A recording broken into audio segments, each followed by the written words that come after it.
yaa ngi ko doon kaas fii ci Ndoumbelane tey ñu yeewu ak boobele décision buy wane ne que pousse nañu datu examen yi alors lan lañ ci mën a retenir déjà Dame c'est une victoire wala yow naka nga ko jàngatee. waaw non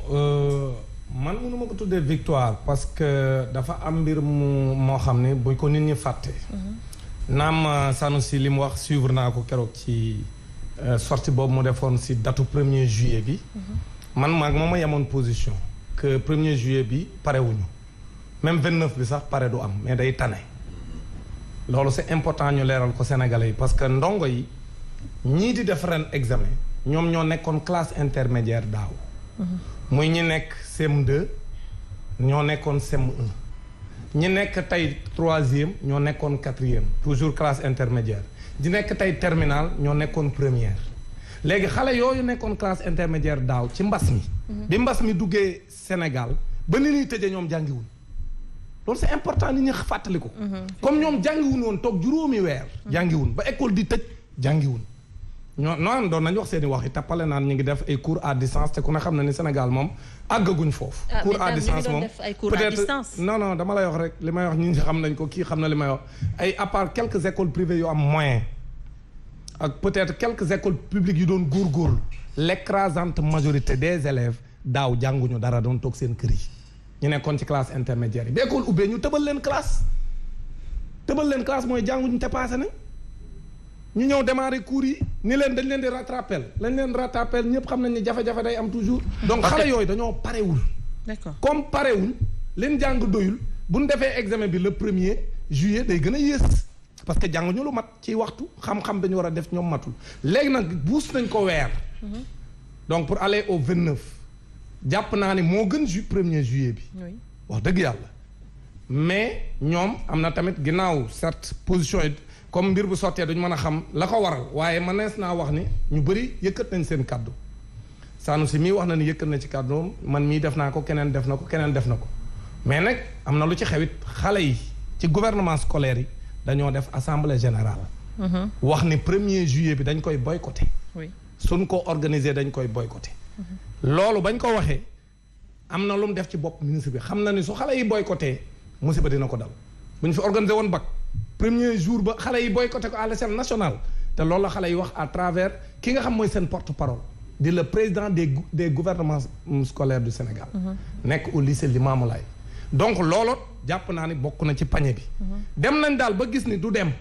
te bañ leen koy wax dégguñu waaye nag dem nañ ba xam ne yëf yi du dem arrêté nañ kon loolu lu baax la mais day wone également que dañu raté le virage depuis daaw li nu dal nii erreur yi ñu doon def daaw moo dal Sénégal maanaam cuune gi ñu doon def ci li ñu doon gérer pandémie bi ak école bi daaw moo law ba dugg ren ci année bi fi mu toll nii ñu nekk ci guuta xamuñu nu ñu ciy génne lii mooy jafe-jafe bi maintenant ñu pousse BFM bi pousse bac bi pousse CFEE entrée en 6e bi pousse également bac G bi yépp pousse nañ ko bu ci ne nombre de jours yi bi ñu ci mën a pousse nañ ko ci waaye li leer daal mooy pousse bi mënul woon a ñàkk mais malgré pousse bi xale yi li ñu waroon a jàng ciy wax duñ ko jàng ren loolu moom mooy li leer loo xam ne kenn mënu koo werante naam ñi ngi wax ñoom ne ren perturbation yi bariwul waaye mbir mi temps d'apprentissage moo néew parce que xale yi dañ leen a defal ay rattrapage avant ñuy démarrer te démarrer bi dafa yeexoon parce que mi-novembre lañ démarrer donc lii daal mooy jafe-jafe yi mooy xale yi daal ñu ngi defi examen waaye ñoom seen bopp boo leen dégloo di nga xam ni dal gi mu laaj ci xale boo xam ne waajal nañ ko correctement amu ko loolu amu ci d'accord alors professeur suñu gisee décision bi également dañ koy analyser peut-être autrement on a l'impression que quand même des fois État du Sénégal day jël ay dates sans pour autant mu am concertation on a l'impression des fois est-ce que dañu mën a wax ne que tâtonnement lay gën a ndural xam nga le problème suñu état yi dañu bëgg ñoom respecter li ñu diggee xaw ma li ñu diggee wala calendrier bi nuñ ko tënkee woon or li ñu dal daaw conséquences yi du sax benn at du sax ñaari at day am benn génération boo xamante ni génération bii nii il faut que ñu suivre leen ba ci kanam ndaxte day doon génération boo xamante ni du indi lu mat bu ñu leen bàyyi ñu jàll sax duñu yóbbu lu mat donc il faut que processus bi parce que mënoo koo toog 4 mois wala 5 mois boobu bi defoo ci dara muy nekk ci leneen nga defa ni mën nga ko récupérer ci date bu gàtt boobu. Donc parfois man damay naan il faudrait vraiment que psychologue yi ak sociologue yi jàppale ñu ci yooyu xale bi nga xamante daan chaque année mu ñëw toog jàng novembre ba juin nga xëy suba na ko rester chez vous mu toog rester chez vous pendant 5 mois 6 mois yan jeexital lay am ci moom. Je pense que yooyu war nañ cee di gën a wax moo gën ñuy def yi fi mécanique. yi fi mécanique mooy bon nañu fexe ba accélérer affaire yi ñu jàng juin wala juillet ñu tëj. donte nag xëy na am na élément bu ñu war a jël en compte. parce que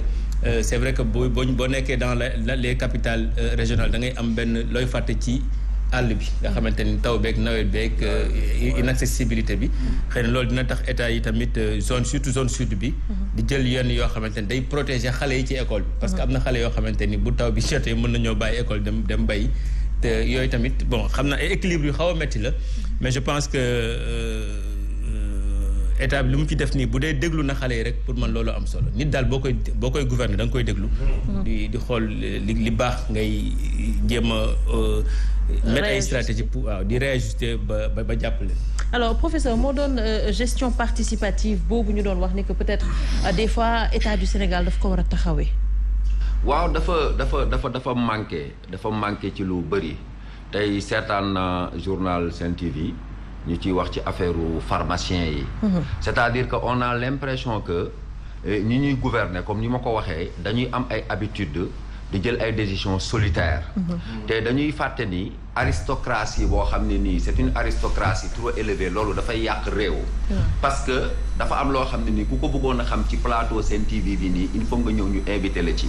dafa am loo xam ne nii mooy li ñuy wax la phénoménologie boo ci bëggee xam da ngay dem nga tâter sur le terrain. donc de plus en plus su fekkee dañoo bëgg affaire bi di jaar yoon bu fekkee affaire u jàng dafa taxaw ki ñu ci war a njëkk a laaj mooy doon enseignant bi ak élève bi te gis nga élèves yi li daam di wax boo ko xoolee même ñun syndicats yi sax nu ñuy former suñu syndicats yi ak système bi les élèves ils sont exclus dañuy jël ay décisions yu bëri souvent ñoom dañuy nekk ay victimes et pourtant aujourd'hui on sait que la pédagogie tourne autour de l'élève donc élève bi dañ ko war a delloowaat man je pense que waroon nañu mën a toll foo xam ne nii sax mën nañ wax ne c'est révolutionnaire di bàyyi élèves yi ñu am ay seeni syndicats seeni mouvement de réflexion personnelle parce que effectivement ce qui s'est passé la réaction quand on a fait la vidéo da nga gis ñu commencé créer ay groupe WhatsApp man dugal nañ ma ci 50 000 groupes WhatsApp mais mon discours était toujours le même vous n'êtes pas prêts nous savons que vous n'êtes pas prêts vous savez que vous n'êtes pas prêts l'État sait que vous n'êtes pas prêts évidemment affaire u nawet bi loolu am na ci mais on est en démocratie je veux dire que on est en développement le développement dafay exiger ay sacrifices on a tué des personnes dans des guerres des millions de personnes pour libérer d'autres peuples loolu noonu aussi affaire u nawet bi dafay soulever beneen problème parce que inaccessibilité bi nga wax tey dëgg la mais ça veut dire que aussi depuis 60 ans on n'a pas travaillé donc des fautes qu'on a commises depuis 60 ans bu ñu ko bëggee régler en un mois dafay poser problème parce que bu ñu doon liggéey nañ war a liggéeyee tey Sénégal mën nga ci école bu nekk nga dem jàngi jaar ci tali am oto te doo am benn problème malheureusement ay abri provisoire moo fi nekk c'est complexe mais je crois que aussi li may wax ci débat bi mooy na doon un débat intellectuel nit ñi bu ñu toogee ci télé yi am seeni courage que ça s'appelle Sanoussi Dambodj Omar Faye Pa Matar ou Talla nit ñi mun nañ leen a répondre mais bu ñu fàtte ne débat d'idées la mais di oo nit ñi di saaga di menacer il y a des gens sur lesquels les menaces sont des fortifiants ça qu'ils le sachent. alors oui. problème éducation bi comme ni ñuy defee calendrier électoral